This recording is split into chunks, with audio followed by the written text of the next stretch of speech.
Hi. Hello. Oh, Wildfire. GinnyPreneur.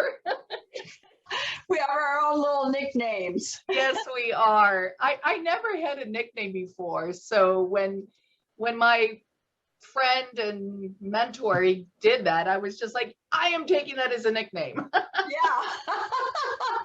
I know, it really is kind of fun having a name. Yes. So I'm curious, how did you decide your pivot points? Because that's something that small businesses have to keep in mind, that there are certain points in life where you've got to pivot in your business and go to a different direction. Right. Well, I think what happened was when I was working, I worked full time as the marketing manager for a cybersecurity company here in town. And I was starting to get to that point where I was heading toward 50. And I always wanted to work for myself. And I also realized, I think that, I'm going to need to figure this out if I want to do what I feel I'm good at doing. Right. So I put out some feelers and I did some graphic design. I only had one project when I realized, nah, this is probably not for me as far as like doing a logo. Oh, those are the toughest because people don't know what they want with graphic design. They try to give you an idea and then you give it to them and they're like, oh no, there were like so many changes, but I did copywriting and that's where I saw many businesses were interested in copywriting, which is the way I describe it, salesmanship in print. So okay.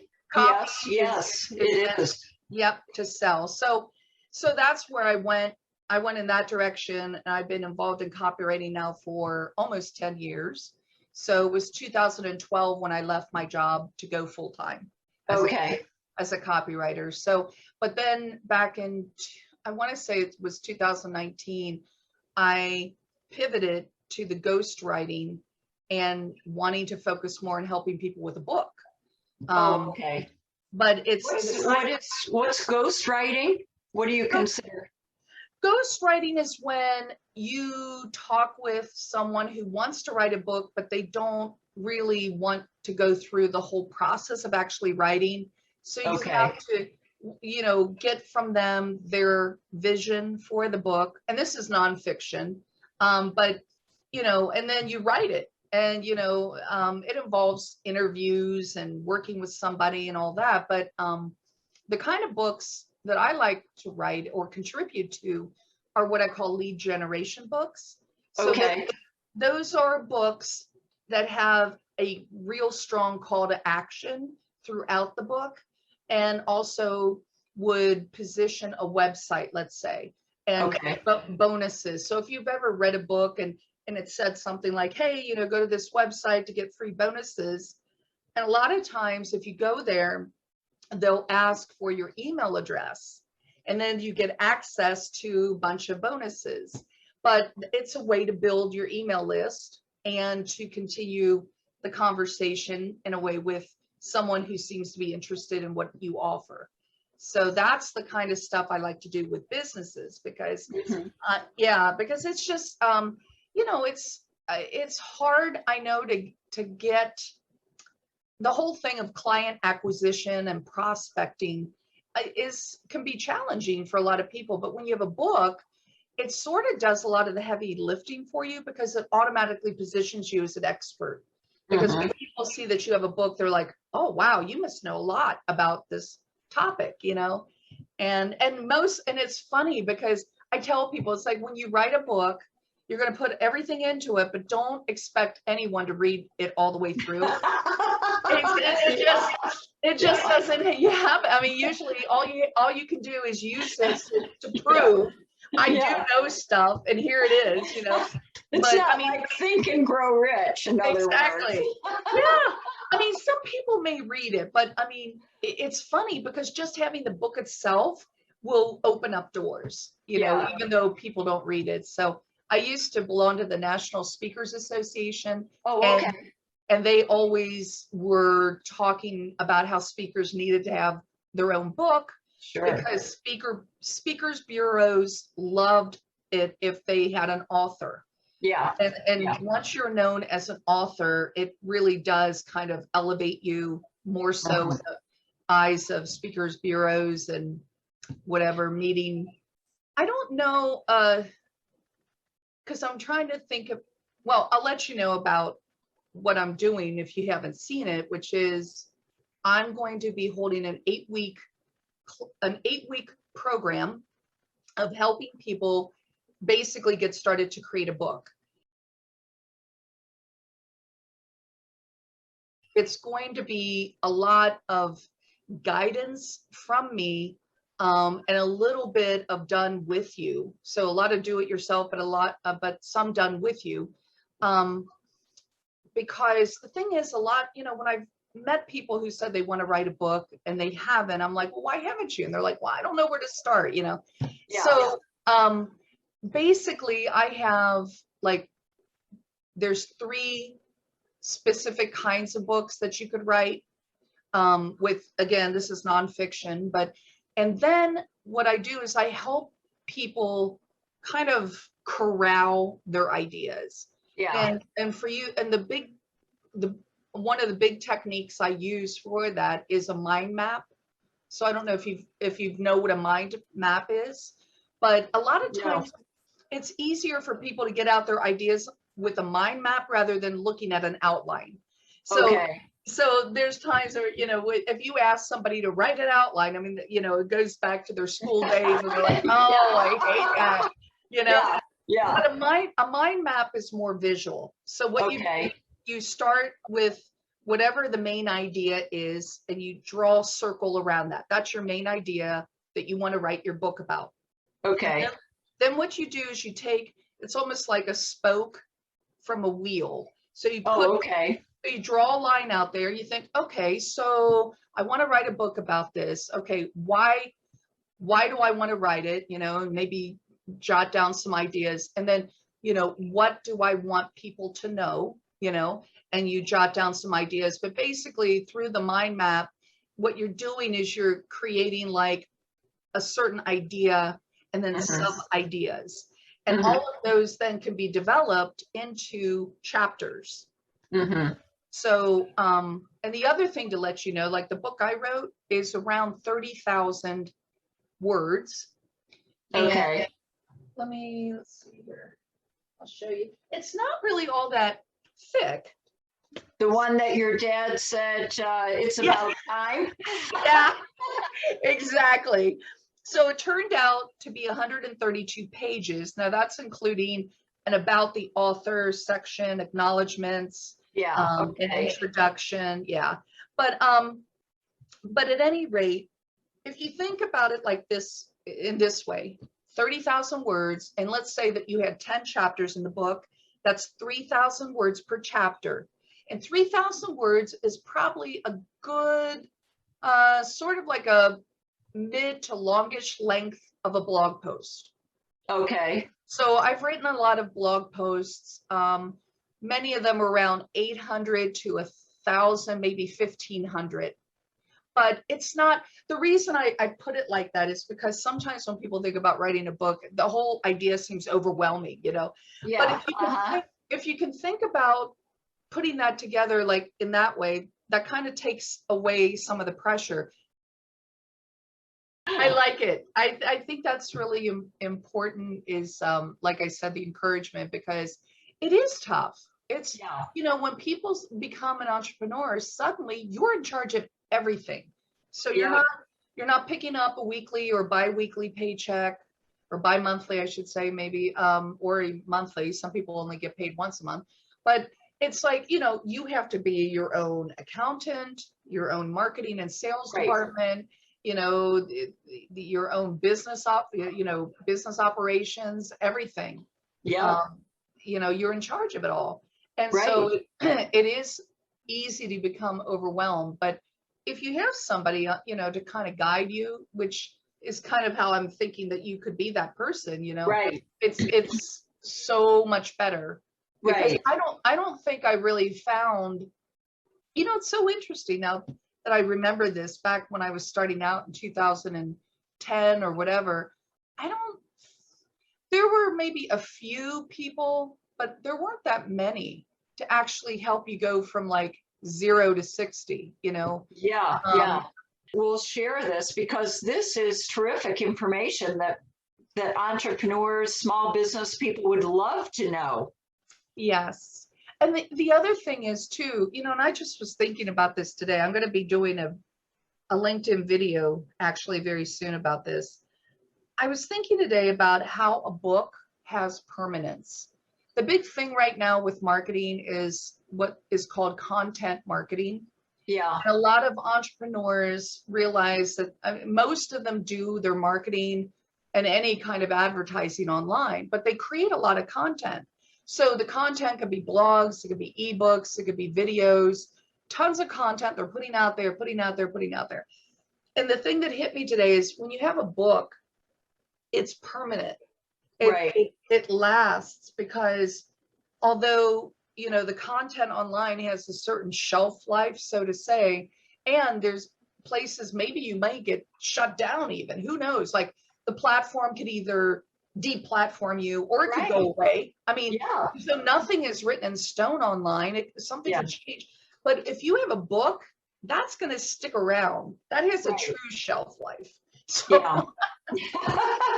It really does. And it feels good yeah. because you've actually created something.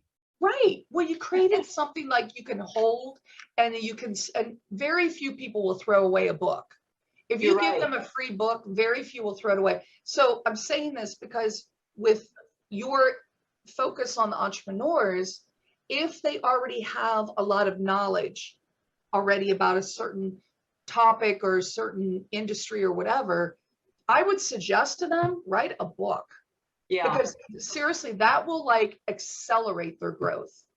Because once you have a book out there, people just have a tendency to gravitate toward you, you They know? do because the authority. But here's something interesting. In today's world, you can print just one book at a time. That blows me away because when we were in printing, the minimum order was 100, and that was very expensive. Right, right. Very You know, expensive. I wanted to let you know too, I did this through Amazon's Kindle Direct Publishing. Okay. So my book is on Amazon. They provide the ISBN number. If I bought an ISBN number, then my book could be sold at a brick and mortar bookstore and all that. And I probably will do that someday. This time I just thought I'll just go ahead and let them do the ISBN, but it's available on their site. I get author copies at a very deep discount. I only pay $2.48 per Wow. book. That Wow. is, isn't that crazy? That is. $2.48. So, you know, I've told people if, you know, you get a bunch of author copies that you can send out to prospects, clients, whatever, or, you know, let's say you have a speaking engagement and you want to sell books in the back of the room, you can Yeah. do that and basically get a pretty nice amount of these books for under $100. Unbelievable. What kind of pricing do you charge if you do all the work for the people as opposed to them going through your program? So I tell people, I kind of give them first, many people don't realize what the pricing is for ghostwriting, which I will tell you, it can go anywhere from $15,000 all the way up to $30,000 or $45,000. Now, the higher end is usually when a CEO of a company will hire a ghostwriter. Okay. So that's usually the kind of people that would go for that, or a thought leader, somebody who already is highly successful and they can handle that. They're like, okay, I'll make that kind of investment. The smaller books usually around anywhere from, I'd say, $12,000 to $15,000, but that's for a book that is around 15,000 words Okay. or above. Okay. So with the program that I'm offering, by the way, it is priced at $497. Mm. And Okay. the reason is I'm not doing the actual writing. What I'm doing is I'm helping guide people on how to create the book that would be a good book for them and could be viable in the marketplace. So, you know, if you have somebody who's, let's say, already wrote a book. So I just worked with a guy and I did a content editing project. So Okay. he had already written the book. And what I did is I went through it and I tightened up some things. I, you know, made sure that, you know, the ideas were flowing and that there was a smooth transition between concepts and ideas. And for that, I charged 15 or not 15. Yeah, $1,500, 1,500. Okay. And that's what I was wondering. Yeah. So that's what yeah. So Yeah. there's different ways that you can go about it. Okay. Working with somebody to help you with the book. It just depends, like, how much work have you done? And if you want Right. somebody to do all the work, then Right. yes, it's going to be Yeah. a little bit, it's going to be more. 1,500 to 50,000. Yeah, exactly. Well, there's a I call them, well, it's not just me calling them this, but they're called vanity presses. And there's an organization, it's the Forbes, through Forbes magazine, but it's called Advantage/Forbes Books. And I have gone through their pricing and they're the ones that are charging that. They're charging like 35,000. I think it's like the lowest might be $25,000, but they have a lot of different add-ons. You know, they've got some marketing add-ons and all that sort of thing, and publicity and you know, things like that. Yeah. So, And that gets confusing and overwhelming to a person who's just trying to get the book out. That's why, right. in this situation, my opinion, it's nicer to have someone like you that can guide you in an easier way than throwing all that stuff at you. Exactly. When I created, I mean, this is an 8-week program, and when I created it, I knew that I was going to be charging a lot lower of a price than what it's eventually going to be. So, I mean, this thing is going to grow, my book and program, but I wanted to make it as accessible as possible for people who wanted to start, you know, and I didn't want it, again, I like, you know, because I've seen you use the word obstacle, and I like to get through obstacles. so So instead of somebody saying, well, I don't know where to start, and oh gosh, I can't afford a ghostwriter, you know, like, you know what? This is like the medium. This is the happy medium. It's a way to get you started. You're not going to have a ghostwriter per se, but you're going to have somebody alongside who will say, yep, that sounds good, and no, or this is too wordy, or this is too muddled, you know, that I'm all about clarity. So yeah. That clarity is so important. I did not realize how hard it is to do, but you literally have to almost have someone else read it and have them say, oh my goodness, what are you talking about here? So, exactly. Well, you know, and it's the same with me too, Ginny. I mean, we all, because we're too close to it, you know? yes, We don't exactly. see it. So the project I just finished with this guy, I mean, there was like part of it, he's a financial advisor, CPA, by the way, and then he also is doing a financial advisory type of practice. But there was something he wrote, and I'm like, okay, it sounded like a half finished thought, like, and I was like, okay, where's this going? You're kind of like leaving me hanging here, you know. And one of the comments, you know, and I said that, and he laughed. He said, "Good catch," and he, you know, he finished the thought. But that's what happens when you write. It's in your head. And you think that you wrote it down, and then you didn't. Your mind sometimes works faster than it comes out on either pen or verbally. That's right. That's right. So anyway, what's the name of your company, and how can people get in touch with you? It's it is MaryRoseMaguire.com.